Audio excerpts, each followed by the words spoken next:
আল্লাহ পাকের কত দয়া, কত মায়া যে আমার এতাআত করলো না, আমার হুকুমকে মানলো না, তাই বইলা সে জাহান্নামে যাবে।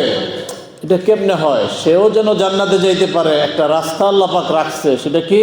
বলে এই লোকটা সারাটা জীবন অন্যায় করছে, পাপ করছে, আল্লাহ পাকের নাফরমানি করছে।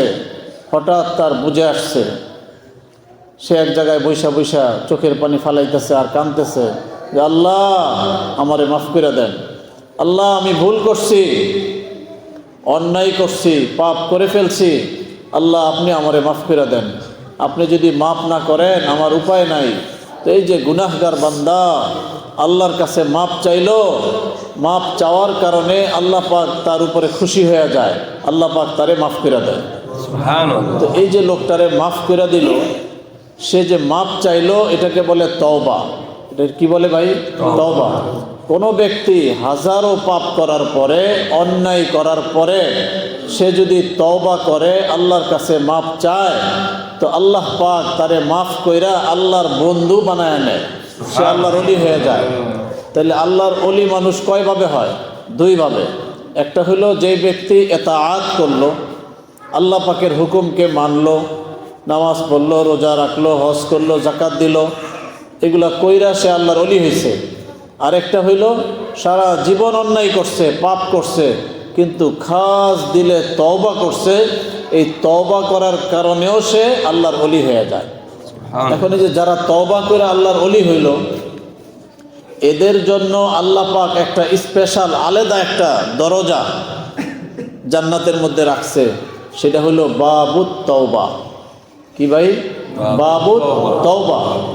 যে তওবাকারীদের জন্য এই দরজা, যারা তওবা করে আল্লাহর ওলি হয়েছে, আল্লাহ পাকের কাছের হয়ে গেছে, তারা এই দরজা দিয়া জান্নাতে প্রবেশ করবে। এখন অনেক ভাইয়েরা আছে যাদের জীবনে অনেক পাপ, অনেক গুনাহ হয়ে গেছে, তারা মনে মনে ভাবে আমি যেই পাপ করছি, আমি যে অন্যায় করছি, আমি তো জাহান্নামে যাইতে হইব, আমার কপালে তো জান্নাত নাই। এটা সে মনে মনে ভাইবা নিছে। এই লোকটা এখন আর কোনো ভালো কাজ করে না, কোনো নেক আমলের দিকে যায় না, কোথাও কোনো আল্লাহওয়ালারা বয়ান করলে সেখানেও বসে না, এমনকি মসজিদেও জুমার নামাজটা পড়তে যায় না। কারণ কি? সে মনে মনে ধরে নিছে আমি তো জাহান্নামেই যাব। দেখেন ভাই, ভুল কথা। যে কোনো ব্যক্তি সে যদি সারাটা জীবনও অন্যায় করছে, ভুল করছে, আল্লাহর নাফরমানি করছে, তারপরেও তার এই ভুল, তার গুনাহ এটা সীমিত। আমার আল্লাহর দয়া অসীম। আল্লাহ পাক এত বড় দয়ালু, এত বড় দয়ালু।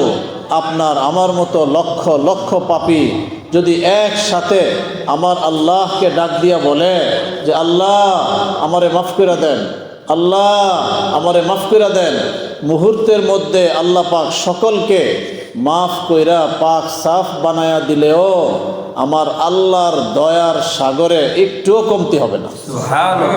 আল্লাহ পাক এত বড় দয়ালু। এই জন্য ভাই, পিছনে গুনাহ হয়ে গেছে, ঘাবড়াইতে নেই, তওবা করে ফেলবো। তওবা এটা এমন এক কেমিক্যাল, হাজারো পাপ, অন্যায়, গুনাহ তার আছে, তো এই মুহূর্তের মধ্যে পাক সাফ বানায়া দেয় তওবার দ্বারা। এই জন্য তওবা, যেই তওবার মধ্যে তিনটা জিনিস থাকবে, সেই তওবা কবুল হয়ে যায়। এক নাম্বার হইল, যেই গুনার অভ্যাস আমার আছে সেই গুনাহটা ছেড়ে দিতে হবে, গুনাহ থেকে দূরে সরে আসতে হবে। এমন না যে আপনি গুনাহ করতেছেন, এর মাঝে আবার তওবা করতেছেন না, গুনাহটা ছেড়ে দিতে হবে। কেউ মদ খাইতেছে মনে করেন, তো মদ খাওয়া হারাম না?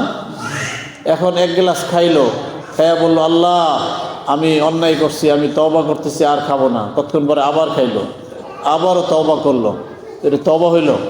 এই জন্য কী করতে হবে ভাই? গুনাহটা ছেড়ে দিতে হবে, এটা থেকে দূরে সরে আসতে হবে।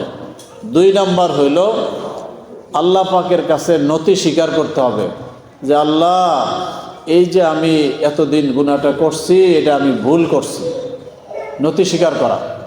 তিন নাম্বার হইল এই প্রতিশ্রুতি দেওয়া যে আল্লাহ আমি আর জীবনেও এই পাপ, এই গুনাহ করব না। কয়টা হইল ভাই? তিনটা।